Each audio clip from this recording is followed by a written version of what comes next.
To add an audio file to the timeline, locate the Uploads and Snapshots menu and click Upload File. From there, give your file a name and the description, and choose a file to upload. Gabriel Boric.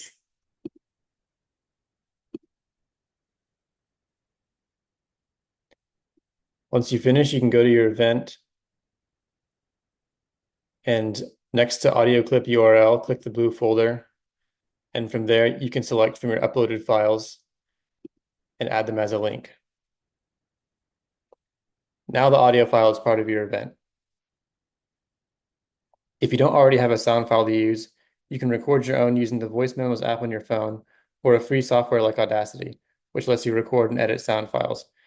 In Audacity, you can record sound files using your computer's built-in microphone, or you can upload sound files that you can edit. When you finish, save your files and upload them to your ClioVis timeline.